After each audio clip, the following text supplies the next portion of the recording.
আসসালামু আলাইকুম প্রিয় দর্শক, আশা করি আপনারা সবাই ভালো আছেন আল্লাহর রহমতে। এইমাত্র পাওয়া আবহাওয়া অধিদপ্তর থেকে আজকে সবচেয়ে গুরুত্বপূর্ণ খবর, বেড়েছে শীতের তীব্রতা। আজ রাত থেকে শুরু হবে শৈত্যপ্রবাহ, দুপুর পর্যন্ত ঘন কুয়াশা চাদরে ঢেকে থাকতে পারে একাধিক জেলা।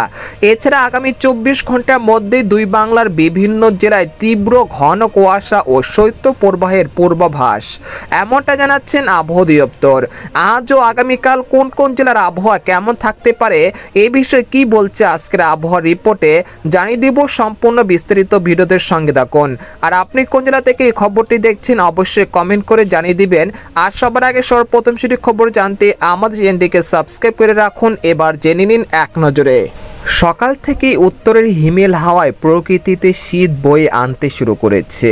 ইতিমধ্যেই কমতে শুরু করেছে রাতের তাপমাত্রা, সেই সাথে শুরু হয়ে গেছে শৈত্যপ্রবাহ। এরই মাঝে আবহাওয়া দপ্তর থেকে মিলছে দুঃসংবাদ। তারা যেটা বলছেন, আগামী 24 ঘন্টার মধ্যে সারা দেশের বিভিন্ন অঞ্চলের উপর দিয়ে মৃদু শৈত্যপ্রবাহ বয়ে যেতে পারে। একই সঙ্গে কোথাও কোথাও সর্বনিম্ন তাপমাত্রা নেমে যেতে পারে 6 থেকে 7 ডিগ্রি সেলসিয়াসের ঘরে। তাই শীতের জন্য পূর্ব প্রস্তুতি নেওয়ার পরামর্শ দিচ্ছেন আবহাওয়াবিদরা। এদিকে আবহাওয়ার আরেকটি সতর্কবার্তায় বলা হয়েছে, দেশের দিকে ধেয়ে আসছে চলতি শীত মৌসুমের প্রথম মৃদু শৈত্যপ্রবাহ। আগামী 14 ডিসেম্বর থেকে 20 ডিসেম্বর পর্যন্ত দেশের বিভিন্ন স্থানে শৈত্যপ্রবাহ বিরাজমান থাকতে পারে। এই সময় কোথাও কোথাও সর্বনিম্ন তাপমাত্রা নেমে যেতে পারে 8 থেকে 9 ডিগ্রি সেলসিয়াসে। আবহাওয়া অধিদপ্তরের পূর্বাভাসে বলা হয়েছে, শৈত্যপ্রবাহটি সবচেয়ে বেশি সক্রিয় থাকতে পারে রংপুর, রাজশাহী, খুলনা ও সিলেট বিভাগের কিছু কিছু জেলায়। এসব অঞ্চলে তাপমাত্রা নেমে যেতে পারে 8 থেকে 10 ডিগ্রি সেলসিয়াসের মধ্যে, তাই পূর্ব প্রস্তুতি নিয়ে রাখুন। এদিকে আবহাওয়ার দীর্ঘমেয়াদী পূর্বাভাসে আরও বলা হয়েছে, চলতি ডিসেম্বর থেকে আগামী ফেব্রুয়ারি মাসের মধ্যে দেশে তীব্র শৈত্যপ্রবাহ হানা দিতে পারে।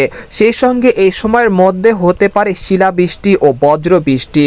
সম্প্রতি 3 মাসের দীর্ঘমেয়াদী পূর্বাভাসে এই তথ্য জানিয়েছেন আবহাওয়া অধিদপ্তর। এদিকে গত 24 ঘন্টায় দেশের সর্বনিম্ন তাপমাত্রা রেকর্ড করা হয়েছে পঞ্চগড়ের তেঁতুলিয়ায় 8.9 ডিগ্রি সেলসিয়াস। এই সময় ঢাকায় সর্বনিম্ন তাপমাত্রা ছিল 16 ডিগ্রি সেলসিয়াস। আগামী 24 ঘন্টার মধ্যে তাপমাত্রা আরও কমতে পারে, এতে করে ঝেঁকে বসতে পারে শীতের তীব্রতা। এদিকে বাংলাদেশের আবহাওয়া অধিদপ্তর মোহাম্মদ শাহিনুর ইসলাম জানান, আজ সকাল 9টা থেকে পরবর্তী 24 ঘন্টার মধ্যে আংশিক মেঘলা আকাশ সহ সারা দেশের আবহাওয়া শুষ্ক থাকতে পারে। ভোরের দিকে সারা দেশের কোথাও কোথাও হালকা কুয়াশা পড়তে পারে। এই সময় সারা দেশে রাতের তাপমাত্রা সামান্য কমতে পারে এবং দিনের তাপমাত্রা প্রায় অপরিবর্তিত থাকতে পারে। তো এই ছিল খবর। এরকম ইন্টারেস্টিং খবর জানতে আমাদের সাথেই থাকুন। ধন্যবাদ।